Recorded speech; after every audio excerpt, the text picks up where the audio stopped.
So Ben Moore is showing us Dota. You know what frustrates me is I think Dota 2 was one of the best games to come out last year, and I think Dota 2 and League of Legends are amazing, right? Like, my goodness, like League of Legends has 27 million daily players, and I feel like in this office, so many people ignore MOBAs and treat them like free-to-play garbage, and just like scoff at them. Where like other people, you guys at least have like appreciation for fighting games and like RTS games, even if you don't play them. So I'm like kind of really sick of this dismissive attitude towards MOBAs, you know? It's frustrating. So basically, the reason why I think this game is ignored, you know what I mean? And I think like Ignored? well, by us. You Okay. start by saying ignored by us. These Right, people right, in the right, office. right. These people who supposedly love games. It's like, why don't you love this? Right. And I feel like there is nothing exciting about it. And you know what?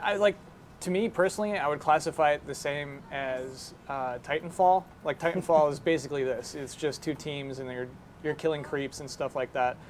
They're like the same game to me, but I think Titanfall gets a lot more credit, I guess, because there's more exciting things going on than what we see right now. Do you know what I mean? Not really. I mean, do you think StarCraft 2 is exciting? No. Oh, okay. Well, that's a different discussion. And going back to how we started this discussion and how this gets disrespected when we talk about Game of the Year kind of things. Right. To me, that is it. This is a game about winning, where the primary goal is win this game.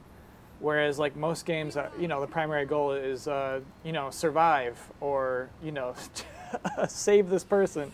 Whereas this one is like you're in a competition to win. It's hard for me to get into like the scenario of like what these superhuman things are doing right now. You know what I mean?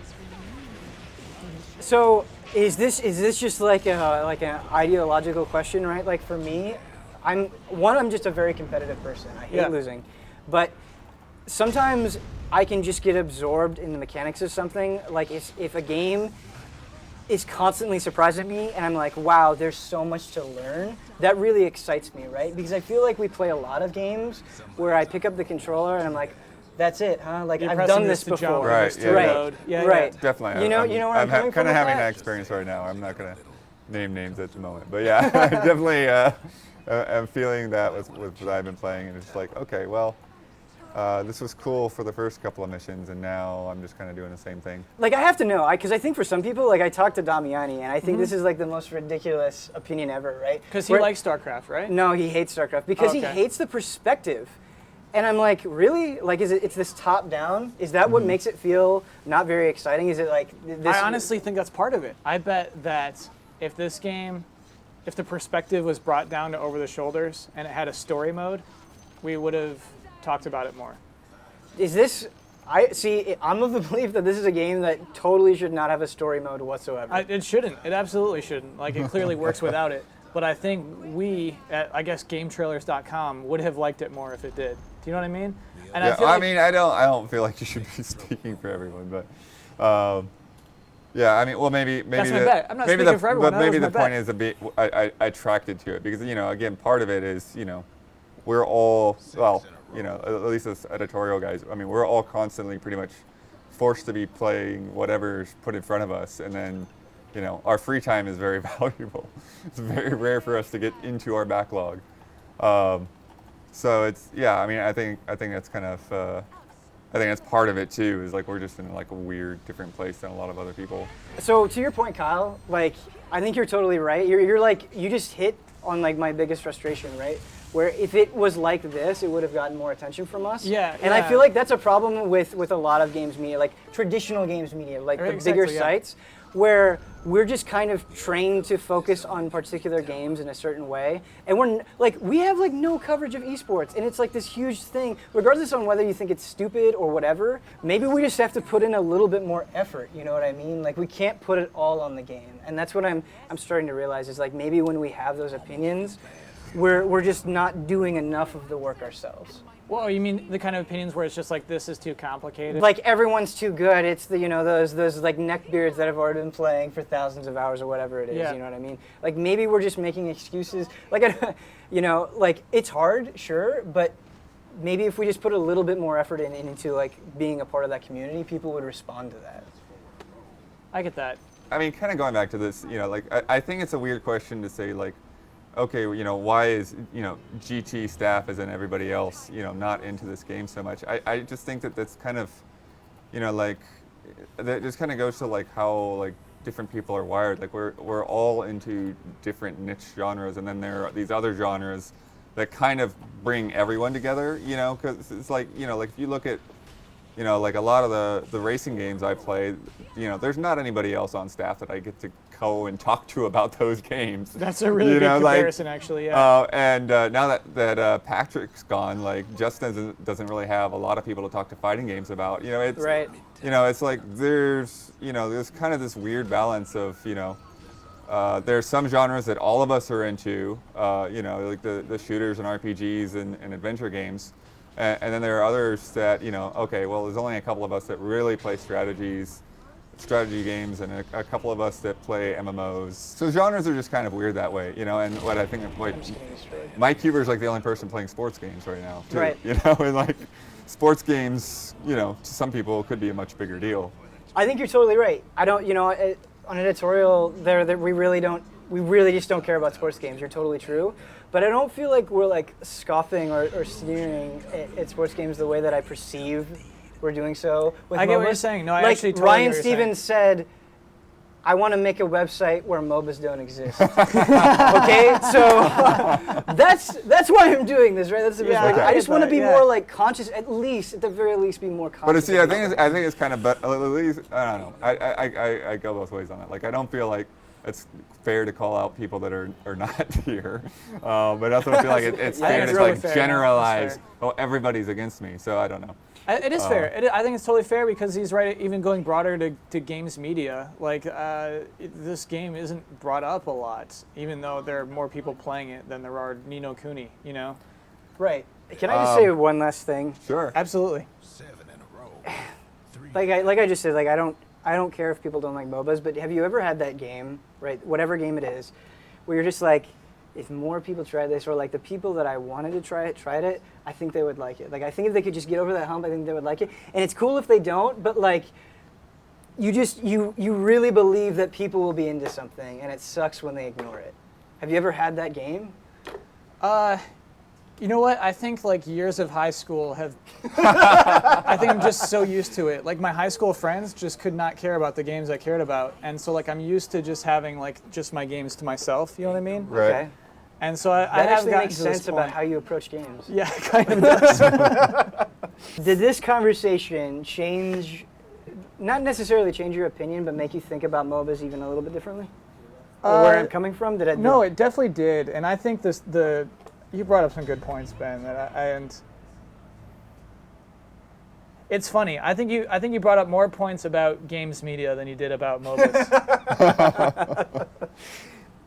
in an interesting way. Yeah. I think we almost learned more about that today. It's just there are great things out there that we're not even giving our attention to. Right. And I guess, so what it is, obviously we can't give our attention to everything, but we are dismissive of the things we don't give attention to often. Right.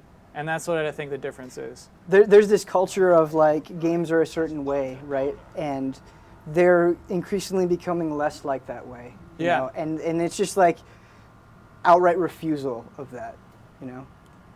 But mobile games are still garbage. Let's go.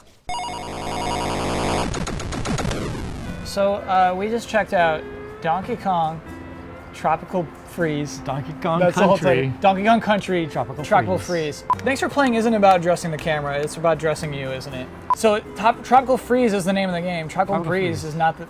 Tropical Freeze. You want to just start over? It's Tropical Let's Freeze. start over. Okay, Yeah, you're one right. more try. You're right. So me and Justin just talked at, Justin and I just talked to, looked at, just one more try.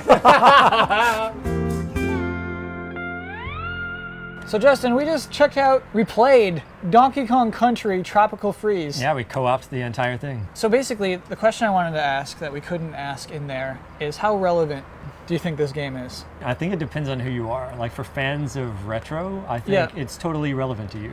Donkey Kong Country Returns, I think, is better than any of the new Super Mario games. It's pretty high up there in terms of quality, so Do you think anyone's gonna like get relevant to those people. And Do you the guy, think- you know, Do you think anyone will get a Wii U to play this game?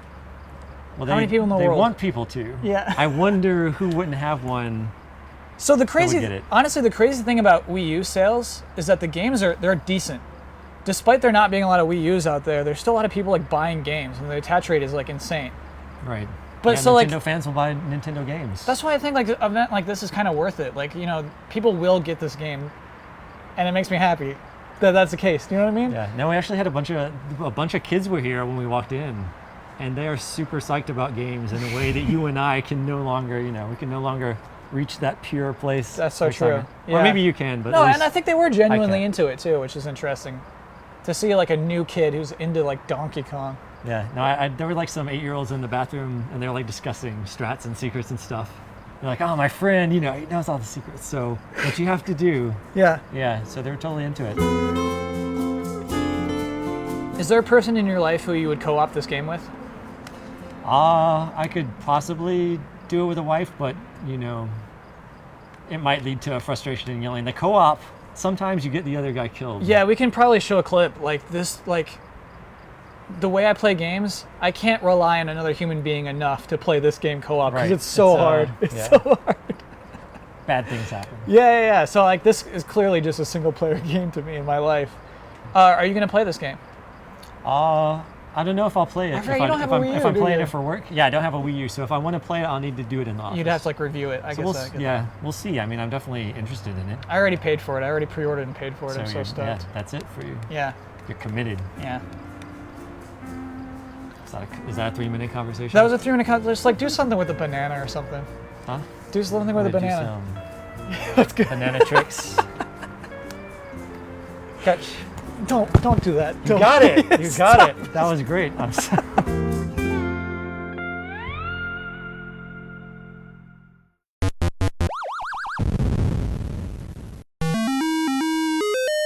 Well, you're the Dick Clark of video games, aren't you? Okay, I hope so. Cause yeah, sure. You were at LucasArts since like what, 86, 87 or something? Basically the 90s. 90s? All of the 90s. I was just curious, did you have a favorite Sierra adventure game? I hadn't played too many of them. Okay. The only ones I really played was Camelot. Camelot, Conquest, or whatever? Mm-hmm. Yeah. Mm-hmm. And people play them in the office, and I watched them being played a lot. But we always wanted to make. I mean, those games really did really well, and we were always trying to sell as many as they did, but we could never catch up with King's Quest. Did it ever feel like there was like a Marvel versus DC thing kind of going on? It was or- kind of like maybe we thought that competition, but I don't think they were aware of the competition. Okay. I was curious though. So you did a lot of work on Day of the Tentacle, right? You were one of the main leads. Yeah, on Dave it. Grossman and I were the project leaders of that. I'm just together. curious, having been so involved with that game.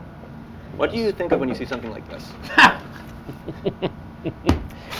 Why doesn't the purple girl have sleeves? Because purple tentacle has arms. So that's the technical inaccuracies of that are the first thing I noticed. But there's a spirit in their posing that I figure they kind of compensate for that. Have you ever judged cosplay? Judge, no. Like officially, I think- not I just think you not can just do it. Home That was Alone. good. I got online chills. judging them. And cosplay is so that's when everything gets surreal because like there's this moment where like a character doesn't exist and then you have an idea and then you make it like a character is created and then one day you're seeing someone standing there as the character and then it just feels really weird because if you like thought up a character and then it's like materialized, it's like this crazy 3D printer in this weird way. Like you think of an idea and okay, someone is standing there dressed as Raz with goggles on and stuff like that. It's the ultimate compliment. It's the greatest thing. If you made a game that someone cosplays, you feel just so good because you're like, oh my god, I can't believe either you related to that character or you thought that you'd look good in that costume. I can't tell what it is. But you liked. I mean, hopefully, I take it as they like the game. That's awesome. It's just amazing. You feel like crying. You're like, you guys look so beautiful. Can I take you a hug? So, do you guys? You brought it. Since Ask you a brought long it up, question because I'm going to eat a big piece of cake right here. Well, I'll do a short question and then I'll do a longer one. Do you guys have the rights to Costume Quest then? Or they're back with you? Okay, then where's my sequel? Every year I want to wear costumes. Did you and were play you the a fan? cutest game ever. Did Yes, you like that game? I love that Let's talk game. about how much you like that game I love for a that while. game.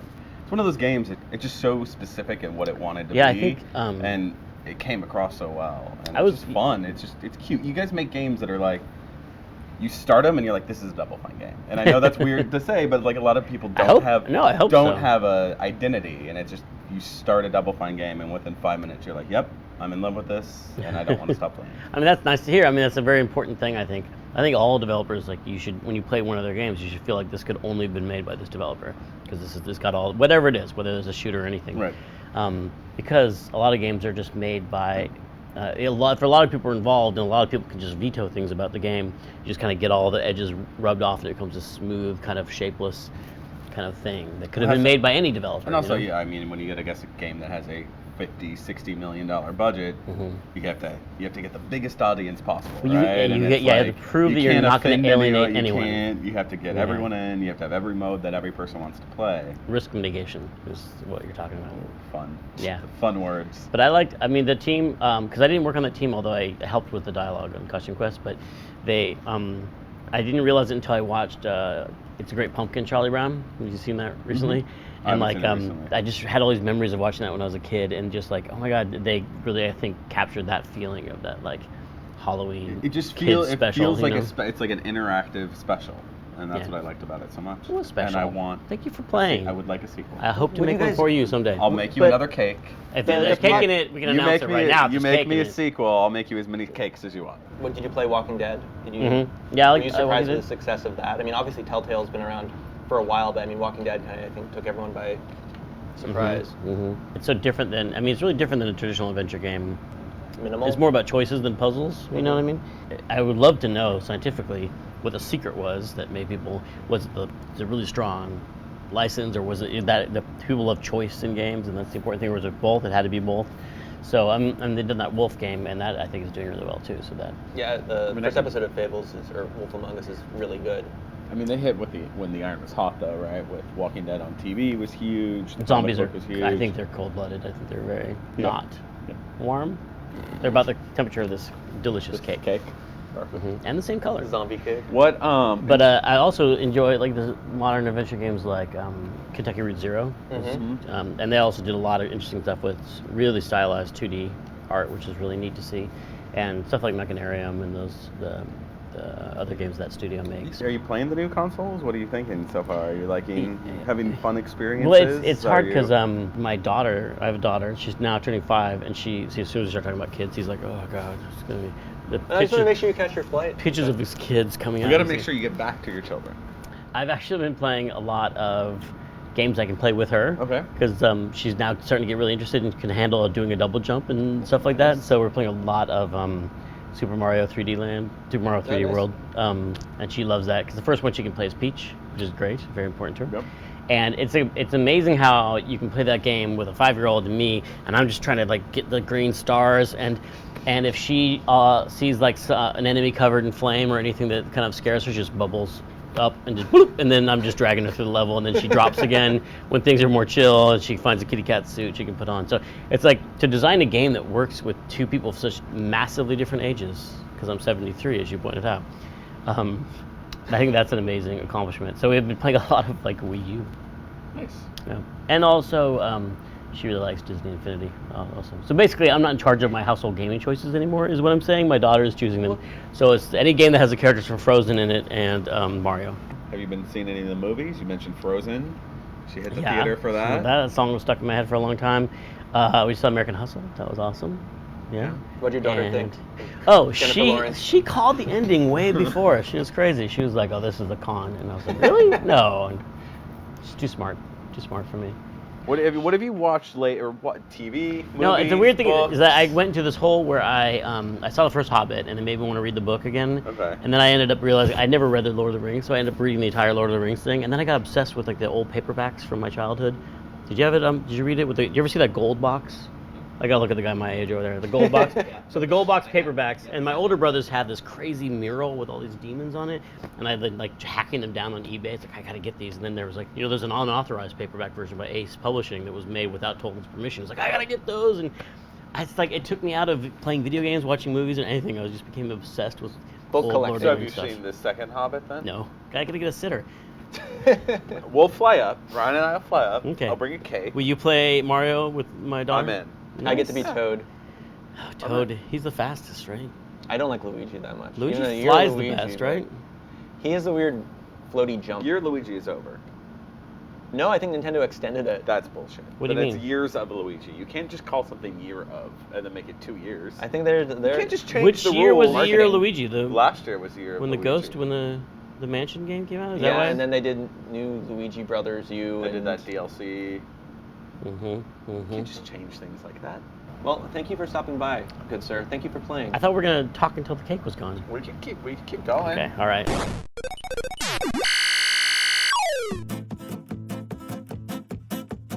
What movie was it where they hadn't put an explosive on that? Somebody triggered something, or like With the dipped down drinking and bird? I don't know. blew something up. What movie was that? Blown Away, I think. Blown Away? Oh, okay.